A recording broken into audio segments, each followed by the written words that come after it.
your dealers are asking for it, right? Your users, your franchises, companies that sell through indirect channel, they want to be easy to do business with. They want their dealers to be happy and not complaining at them. This is an actual client example. It was their own internal market research group that did a before-after study, and the old online system that they were using was horrible. It was a -50 dissatisfaction, right? And you know, easy for us. We say, well, you know, we'll build you a better system, and it wasn't hard to make that promise. But we actually turned it overnight. You know, 1 year to the next, we went from -50 to positive 84% satisfaction, and also Channel Fusion was in that as well, because they're also partners with us with this client, and you guys had the same numbers. So overnight, you know, it became kind of one of those things where the sales reps didn't have to worry about making excuses anymore to the dealers about how horrible the system was and how, you know, you want me to advertise your stuff, but, you know, you don't make it easy for me. Well, now we made it easy for you. So just took that right off the table, and that system has grown leaps and bounds since we launched it a couple years ago. So we're all marketers and advertisers, and we all want to have a solid before-after kind of case study. I mean, we all want to go from, you know, from this to this, right? We all want to have that shocking aha kind of a thing. So we got a couple of examples here for you.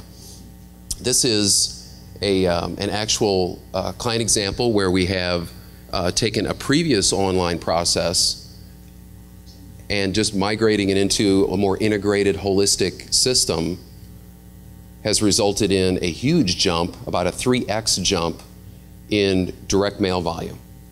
Okay, so this is an example of kind of going from a portal that was done by, I'm not going to mention who it was, but it looked okay on the surface, but it just really wasn't, again, the traction with the dealers. But when you take an online process and you pull it into a larger umbrella where there's a number of media types, it's just more compelling for the user.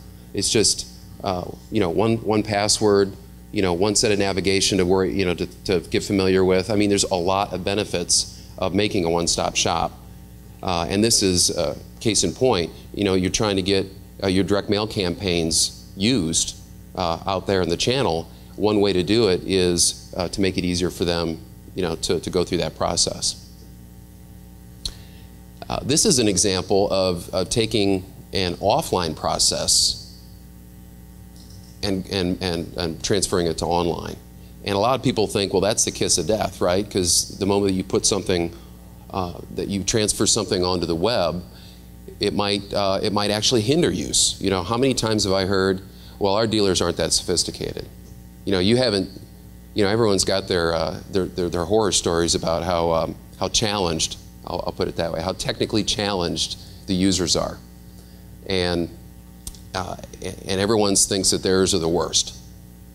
So this is an example with actual a large print job that was done once a year, but took orders. So this was just automating the order process, and the client thought that they were doing about 1.5 million pieces manually.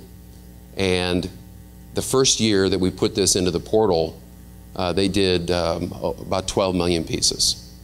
Now that was 2 years ago. This year they did 32 million. So there is some magic to this. You know, there is some rationale here. Case study: worked for IBM with Ogilvy, and IBM has the biggest brand police on the planet. I think, you know, they spend $1 bazillion supporting their brand over the years, and they care a lot about that. So they wanted a process, again, for their value-added resellers, their VARs across the world, to just make it simpler for them to sell and market IBM products. React faster. They wanted more economical print buying and better output quality, because it was scattered, you know, 8 ways to Sunday with whoever the local VAR, you know, the brother-in-law deal, like you said. you know, and they just didn't have any consistent quality. The pricing was all over the place, and it wasn't advantageous, you know, to IBM, who's actually co-op reimbursing this stuff, right? So there's an advantage for them to centralize it. And the system that we built for them spanned multiple media types, web banners, brochures, a lot of direct mail, telemarketing scripts, event kits, etc.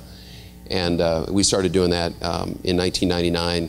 It reached a global footprint with 10 languages. And just to keep you on your toes, I decided to use the latest one that we did in Japanese. Does anyone know Japanese? Anybody read Japanese? So I can tell you really whatever I want to here. And I know it's Japanese. okay, all right. Is it left to right or right to left? Yeah, yes. Okay, so just kind of a walkthrough here. The first thing is, of course, you know, signing in, username and password. They would select a campaign from the ones that were available. They would drill down into the campaigns. And we're actually going to look at the one that says, it's on the bottom here, it says customer vision.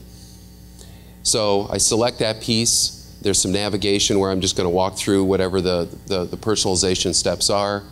Includes things like confirming my contact information, which gets pulled in automatically. Picking my logo, and for some reason IBM had the selection of 2 different logos that the partner could use. So I pick one of those, I type in my copy, I press the button, create my proof, and there it is.